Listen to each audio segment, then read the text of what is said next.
రేపొద్దుట అద్భుతంగా భారతదేశం మొత్తం కూడా స్వాతంత్ర దినోత్సవ సందర్భంగా అన్ని పెద్ద ఎత్తున వేడుకలు జరుపుకుంటారు అందరూ కూడా. ఈరోజు విశాఖపట్నం బీచ్ రోడ్లో కూడా హర్ఘర్ తిరంగా అనే ఒక తిరంగా ర్యాలీ, అంటే మన జెండా పట్టుకుని ఆ బీచ్ రోడ్లో అందరూ కూడా నడిచి, ఈ చిన్నపిల్లలతో పాటు పెద్దవారితో పాటు అందరూ కూడా కలిసి నడిచి మన భారతదేశం పైన ఉన్న భక్తిని, అంటే భారత మాతకి పైన ఉన్న భక్తిని మనం చూపించడానికి ఇది ఒక అద్భుతమైన అవకాశంగా భావిస్తూ ఈరోజు మన ప్రభుత్వం తరపున కూడా ఈరోజు ఈ కార్యక్రమం చేపట్టడం జరిగింది.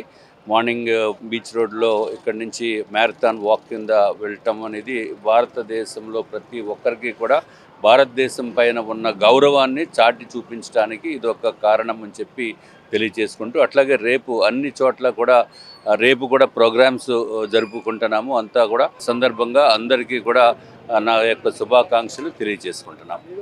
హర్ఘర్ తిరంగా ప్రోగ్రాంలో భాగంగా ఈరోజు తిరంగా ర్యాలీని మనం ఏర్పాటు చేస్తున్నాము. మరి కలెక్టర్ గారి ఆదేశాల ప్రకారము స్కూల్ పిల్లలు, హోటలియర్స్ అసోసియేషన్ వాళ్ళు, తర్వాత టూర్ ఆపరేటర్స్ వాళ్ళు, హోటల్ మేనేజ్మెంట్ పిల్లలు, వీళ్ళందరూ కూడా ఈరోజు ఈ ప్రోగ్రాంలో పాల్గొనడానికి ఉత్సాహంగా వచ్చారండి. ఇక్కడ కాళీమాత టెంపుల్ నుంచి మొదలు పెట్టుకొని మన ఈ ప్రోగ్రాం యోగా విలేజ్ వరకు కొనసాగుతుందండి. సుమారు ఒక 400 మందిని అని మనం. నా పేరు నవీన్ కుమార్, డాల్ఫిన్ హోటల్స్ నుంచి వచ్చాం. ఇవాళ డిస్ట్రిక్ట్ అడ్మినిస్ట్రేషన్, టూరిజం డిపార్ట్మెంట్ మరియు హెచ్ఆర్ఏపి అసోసియేషన్ వారు ఇవాళ హర్ఘర్ తిరంగా అనే ప్రోగ్రామ్ మన ప్రధానమంత్రి నరేంద్ర మోడీ గారు పిలుపునిచ్చారు. దాంట్లో పార్టిసిపేట్ చేయడానికి మా హోటల్లో ఉదయం లేసి చాలా ఉత్సాహంగా బీచ్ రోడ్లో వాక్ వచ్చామండి.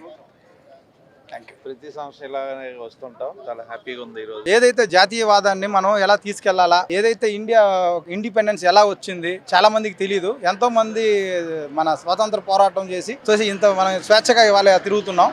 మనం చాలా దేశాలు చూస్తున్నాం, బయట ఎన్నో దేశాలు కరెక్ట్గా పాలన చేయలేకపోతున్నారు. మనం ఇంత భిన్న సంస్కృతులు ఉన్నాను కూడా ఇండియా ఇలా కలిసి ఉందంటే మన గొప్పతనం. అదే విధంగా స్వాతంత్రం మన వాళ్ళు బ్రిటిష్ నుంచి ఎలా పోరాడారు, పోరాట పటిమని కూడా తెలియజేయడానికి, ఇవాళ తరానికి తెలియజేయడానికి మనం ముందుకు రావాలి మనందరూ. హర్ఘర్ తిరంగా అనేది చాలా ఇంపార్టెంట్ సార్. దానికి మన స్వాతంత్రం కోసం ప్రతి ఒక్కరికి ఇది అవేర్నెస్ అన్నమాట. మనకి ఎప్పుడు స్వతంత్రం వచ్చింది, పిల్లల దగ్గర నుంచి పెద్దల వరకు అందరికీ అది తెలుస్తూ ఉంటుంది. అందుకే సార్ ఇది మన ప్రధానమంత్రి మోడీ గారు చాలా ఇన్స్పిరేషన్గా ప్రతి ఒక్కరికి ఇది ఒక మిషన్ కింద పెట్టారనమాట. చాలా బాగుంది సార్ ఇలాగా.